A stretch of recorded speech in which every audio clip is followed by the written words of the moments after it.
Aujourd'hui, on met à l'épreuve Claude 3.7. On va se focaliser sur quelque chose de simple avec du HTML, histoire d'avoir un aperçu clair du résultat. Comme ça, ce sera plus facile d'évaluer certaines tâches. Pour info, je l'ai aussi comparé avec une autre IA qu'on a récemment testée sur une même tâche, et vous allez voir, la comparaison pourrait bien vous surprendre. Donc pour commencer, rendez-vous sur claude.ai. Je précise qu'on va faire le test sur la version gratuite de l'IA. Si vous n'avez pas encore de compte, cliquez sur Try Claude for Free, puis inscrivez-vous simplement avec un compte Google ou avec une autre adresse email. Une fois dans l'interface, vous verrez que le dernier modèle de Claude, la version 3.7, est disponible. Allez, on démarre tout de suite avec ces cartes météo animées et interactives. J'ai déjà préparé un prompt que je vais copier ici. Mais en gros, l'idée, c'est de lui demander de créer un fichier HTML unique avec du CSS et du JavaScript pour développer ces cartes interactives. Je lui ai aussi demandé une commande qui permet d'activer les animations au clic. Décrivez précisément ce que vous voulez dans votre prompt, comme les animations, le style du design, les couleurs, etc.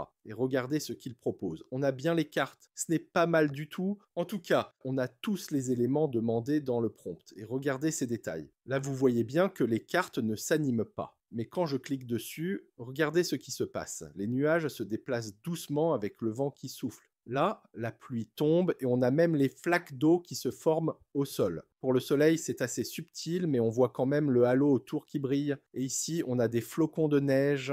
J'ai donné la même tâche à DeepSeek, cette IA chinoise open source qu'on a récemment testée. Et on va comparer les deux résultats. Vous voyez bien la différence. On sent que DeepSeek est un peu à la traîne sur ce coup-là. Maintenant, on va demander à Claude de créer une landing page d'une agence de création de médias digitaux. Juste pour info, si vous avez du mal à écrire des prompts optimisés, n'hésitez pas à demander à ChatGPT de le faire pour vous. Décrivez juste ce que vous voulez. Donc je copie mon prompt sur Claude et il va commencer à créer cette landing page. Et voilà ce que Claude nous propose. Perso, je trouve que c'est bien réalisé. On a un header très accrocheur, la liste des services proposés, des témoignages de clients, des boutons CTA, un footer avec toutes les informations nécessaires, etc. Et voici la version de DeepSeek. La construction est beaucoup plus sommaire sur DeepSeek. On va maintenant essayer autre chose, un simple simulateur de feu de circulation. Ce sont des tests vraiment simples, mais ça permet vraiment de voir si l'IA sait générer un programme fonctionnel, optimisé et bien écrit à partir d'une simple description en langage naturel. Ce genre d'exercice est vraiment un bon moyen de comparer les performances entre différents modèles. Donc je mets mon prompt et je valide ça. On a notre feu tricolore, simple mais efficace et en plus le bouton fonctionne nickel. On peut aussi arrêter l'animation. Sur DeepSeek, ça donne ça. Sur ce test assez simple, on n'a pas de grande différence, mais on voit toujours que Claude est beaucoup plus performant. Ce test valide la compréhension de Claude 3.7 en programmation événementielle et en gestion des états visuels. Le résultat est fluide et fonctionnel, et des optimisations futures pourraient inclure des effets visuels plus avancés. Gardez tout de même en tête que j'utilise Claude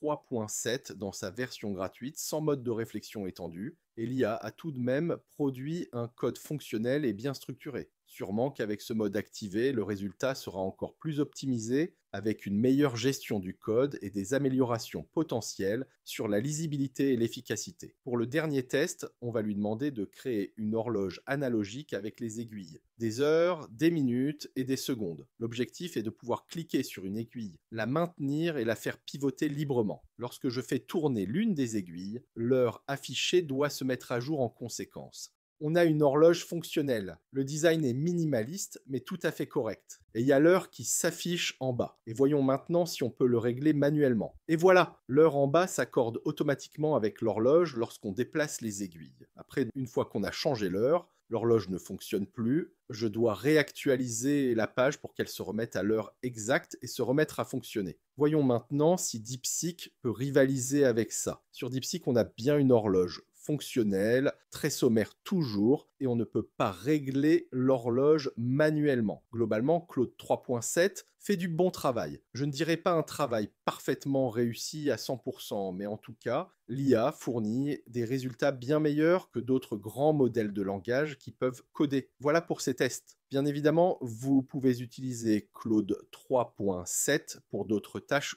plus classiques. comme le résumé de texte, la rédaction de contenu, la correction et la réécriture, la traduction, le brainstorming, la réponse à des questions, la planification et l'organisation, l'aide à la prise de notes, l'explication de concepts, etc. N'hésitez pas à explorer toutes ces fonctionnalités pour tirer pleinement parti de l'IA. Et dites-moi ensuite ce que vous en pensez dans les commentaires. Voilà pour ce test de Claude 3.7. J'espère que ça vous a plu et que ça vous aide à mieux comprendre ses performances. Pensez à laisser un like et à vous abonner à la chaîne pour ne rien manquer. On se retrouve très bientôt pour une nouvelle vidéo. Ciao!